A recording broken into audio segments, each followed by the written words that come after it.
Who wants to be a millionaire? Ako, ayoko. Sabi nga ni Bill Gates, oo, yung bilyonaryo in US dollars ha? Oo, yung Microsoft founder, may-ari daw ng Microsoft. Aba, kapag pinanganak kang mahirap, hindi mo kasalanan. Pero, pag namatay kang mahirap, kasalanan mo. Kaya ako, ayoko maging milyonaryo. Gusto ko maging bilyonaryo. Ikaw, gusto mo ba? So, iniimbitahan ko po yung mga CPAs, mga non-CPAs, at yun pong hindi pumasa sa board exam. Magsama-sama tayo. Magbuklod-buklod tayo. I-organize natin yung ating mga sarili. Kasi meron tayong purpose in life. Meron po tayong goals to achieve. Ito po yung purpose natin in life. Ha? Ang number one natin gagawin ay maging empleyado. So, pagkatapos natin maging empleyado, mag-entrepreneur ka naman. Pagkatapos natin maging rank and file, maging high-ranking official ka naman. Sa pagiging nobody, maging somebody ka naman. From small time, big time naman. Sa pagiging rich, dapat richer naman. Okay? Yan po yung purpose natin sa ating buhay. Magbago. Make that change. Ito na po yung changes na mangyayari sa atin. Ano po yung changes na mangyayari sa atin? Unang-una, kalimutan mong maging CPA ka. Ikaw nakakapapasa. Ikaw na top 20. Kasi parehas lang kayo nung hindi pumasa. Ang CPA license, nagpakapal lang ng mukha ko Ang CPA license, binigyan lang ako ng hype. Di naman ako pinayaman yan. Kung meron lang batas na pag ginupit-gupit mo yung CPA license na yan at ipinamigay mo dun sa mga taong naghihirap ang kalooban at kaisipan dahil bumaksak sila sa CPA board exam, gagawin ko para yung maliliit na lisensyang pinutol-putol kong CPA license ko ay maibigay ko sa kanila at matuwa sila kasi meron na rin silang maliit na CPA license. Hindi po, diliwanagin ko lang, 30 taon na po akong nagpa-practice as tax consultant. Hindi kayo payayamanin ng ID lang. Yang ID na yan, walang kwenta ho yan sa marketplace. Hindi ka bibigyan ng competency niyan. Matututo ko lang mag-shade. So, ang tutulong ko po sa inyo, lalong-lalo na po yung hindi naging CPAs, ay kumuha po kayo ng tax agent license. Oo, BIR accredited tax agent po kayo. Ang kailangan nyo lang po, 18 units ng accounting and taxation at 18 units ng relevant training, workshop, lecture sa taxation. Para po doon, malaki po ang may tutulong ko sa inyo. Sumama po kayo sa akin. Now, ano po yung path sa success para po tayo makapunta doon sa success? Ano yung path? So, magsisimula po tayo sa ating goal. Ito po yung goal natin. Ito po yung mga makikita po ninyo dyan, mga hurdles natin. Ang ginagawa ko po kasing mga seminars ngayon ay hindi lang basta seminar na umatin ako ng seminar, meron akong certificate of participation, meron akong certificate of attendance. Walang kwenta yung ganyang klaseng seminar. Kailangan pag umating ka ng seminar, mayroong idadagdag sa yung value. At yung value may dadagdag sa iyo ay tataas ang iyong market value, tataas ang professional fee mo. Kasi naniniwala ako, pag walang laman ng utak mo, walang laman ng bulsa mo. Pag walang laman ng utak mo, wala kang pera. So, anong gagawin natin? Bago malamanan yung bulsa mo, kailangan muna nating lamanan yung utak mo. So, may hanap buhay sa taxation. At 94 billion po ang nakalaang professional fee sa ating mga accountants, sa ating CPAs, sa ating bookkeepers, sa ating mga consultants. So, paano ka magiging consultants? Magaling na CPA, magaling na bookkeeper. Ito po yung process. Unang-una po, kailangan maging tax documentation specialist ka. Marunong kang gumawa ng dokumento, marunong kang magbasa ng dokumento. Number 2, kailangan maging tax accounting bookkeeper ka. Susunod na level. Marunong kang gumawa ng entry. Kalimutan mo na yung librong walang laman o walang entry. Pangatlo, kailangan maging tax preparer ka. Marunong kang gumawa ng tax returns. Marunong kang umayos ng tax returns. At pang-apat na level ay tax examiner ka. Marunong kang mag-audit ng tax returns, ng books of accounts, at saka ng dokumento.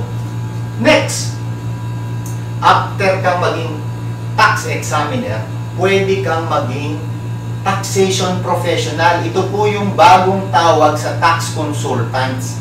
Kasi po yung pangalang tax consultants ay nahawahan na ng isang contagious na disease. Yun po yung graft and corruption. So, maging taxation professional ka, ito po yung parang lawyer na humaharap sa BIR, na gumagawa ng mga legal petition notice para ho dun sa mga assessment at action na pinaniniwalaan nating ginawang illegal ng mga BIR revenue officers. At yung huling-huli, magiging tax lecturer ka na katulad ko. Gusto ko kayong ma-develop yan. So kung ma-develop ko kayo, step by step, naniniwala akong magiging richer ang buhay nyo because meron laman ang utak nyo. Mapapansin po ninyo yung mga taong walang laman ng utak, malalamig po yung ulo nun. Tipuin nyo yung ulo nun, malamig. Kasing lamig ng yelo. Biro lang. Pero yung mga taong nag-iisip, maiinit ang utak nun. Kasi pumapasok yung mga dugo at saka yung hangin nagsasama sa kakaisip paano siya hindi maghihirap. So, ini-invite ko po kayo na maging tax lecturer. Pinaka-highest point doon po sa mga taxation professional. So, pag-usapan po natin, bakit mahirap ang CPA? Bakit dumadami ang mahirap na mga CPAs? Bakit maraming bookkeepers na hanggang ngayon 500 pesos pa rin ang sinisingil per month per client? Aba, kuba ka na, hindi ka pa yayaman. At bakit maraming consultants ngayon na sinasabi nilang tax consultant sila? Ang ipinagmamalaki, marami silang kakilala sa BIR, marami silang koneksyon sa gobyerno, marami silang relatives na mayroong posisyon. Saan? Pag ganyan po yung mga namimit yung tao, mag-ingat po kayo. Hindi ho yan mga competent person, mga fixers po yan. Tandaan po nyo yan. So, ang success to being rich in life, ito po, sinasabi ng judge, ignorance of the law is no excuse, dummy. Bakit sinasabi lagi ng judges ng Pilipinas yan? At hindi lang sa Pilipinas, sa ibang mundo. Sa ibang bansa, sorry. So, kasi, hindi ka naman parurusahan kung sumusunod ka sa batas.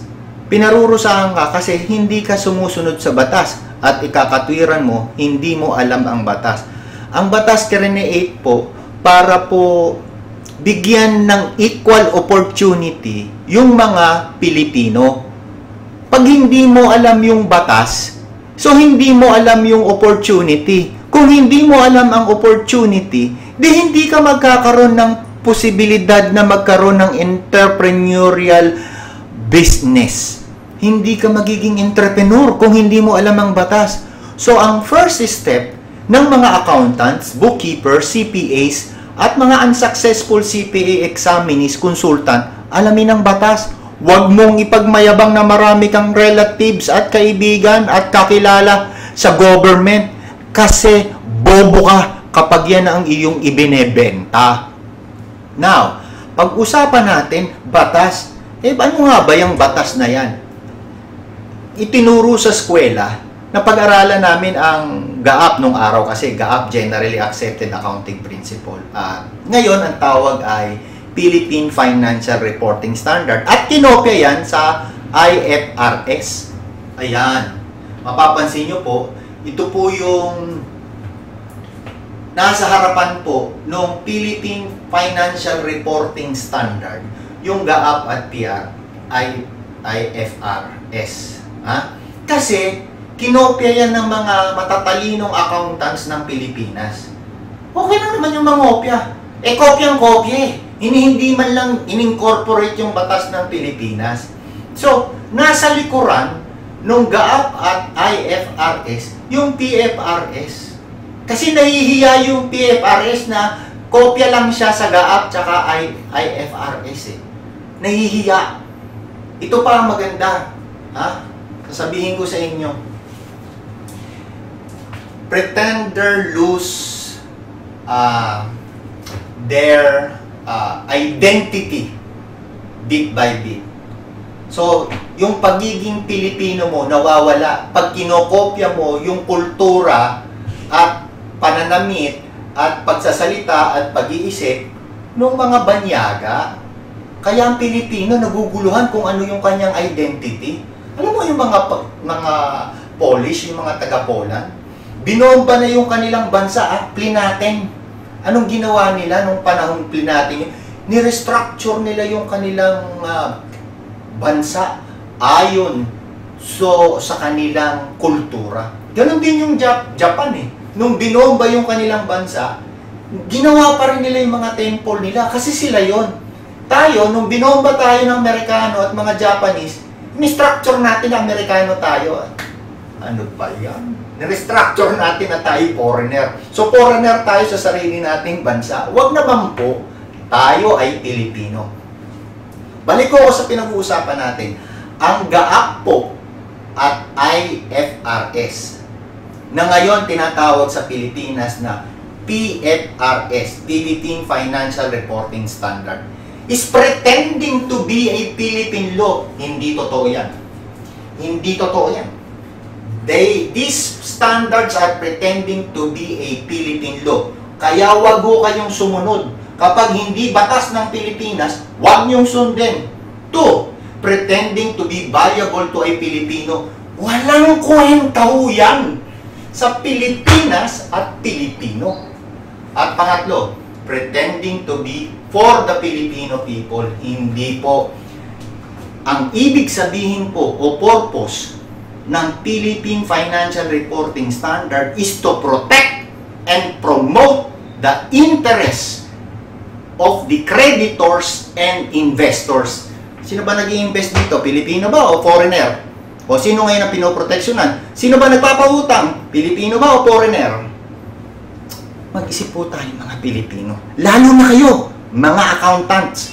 Kaya kayo naghihirap. Ang ginagamit ninyo, kopyang-kopya. Gamitin natin ang resources ng Pilipinas para sa Pilipino, para sa iyo. Okay? Nagkakaintindihan ba tayo dyan? Sino ba itong nagsasalita sa amin? Ako nga pala si Emilino T. Maestro. Ayan po yung letter ng Presidente ng Senado. At ito po yung lisensya ko bilang BIR Accredited Tax Agent. Mapapansin po din nyo dyan, so ang Senado po sumusulat din po sa akin at humihingi ho ng comment tungkol ho sa tax reform o sa taxation sa Pilipinas. So masasabi ko po sa inyo na ako po ay mayroong malawak na eksperyensya at kaalaman sa taxation ng Pilipinas. Pwede ko po kayong tulungan. Gusto ko pong tulungan ang mga Pilipinong accountants, mga Pilipinong bookkeepers, at mga Pilipinong consultants. Bala ko po na magkaroon po kayo ng sarili ninyong identity. Bala ko po na magkaroon po kayo ng sarili ninyong kliyente. Bala ko po na magkaroon po kayo ng hanap buhay at trabaho para ho sa inyong pamilya. Kaya, inaanyayahan ko po kayo. Nasagutin po ito. Sagutin ninyo ito. Ano ho ang pagkakaiba ng original entry versus final entry? At ang sagot po ninyo ay pakilagay lang ho dun sa Auditor ng Bayan group page Facebook. At bibigyan ko po kayo ng bookkeeping regulations, BIR bookkeeping regulations. Libre po. Sagutin nyo lang po kung ano yung ibig sabihin ng original entry versus final entry. Ano pagkakaiba nila? Kung may pagkakaiba, sabihin niyo. Kung wala naman, sabihin niyo din. At pwede ho ba na i-share ninyo itong acting video sa ibang kaibigan po ninyo? Libre po yung BIR bookkeeping regulation, basta sumagot lang po kayo. Ayoko pong maging milyonaryo. At ayoko rin po yung mga kasama ko sa hanap buhay, kabaro ko po, maging milyonaryo. So, ini-invite ko po kayo sa trabaho at negosyo na madalas ko pong gawin sa University of the Philippines, Diliman, Quezon City. At turuan ko po kayo paano po kayo magiging BIR accredited tax agent. Turuan ko po kayo at i-guide ko po kayo para makapag-start ng sarili nyong negosyo as tax documentation specialist, tax accounting bookkeeper, tax preparer, tax examiner, taxation professional, o tax lecturer. Magkita-kita po tayo sa lalong madaling panahon. Marami pong salamat sa inyo.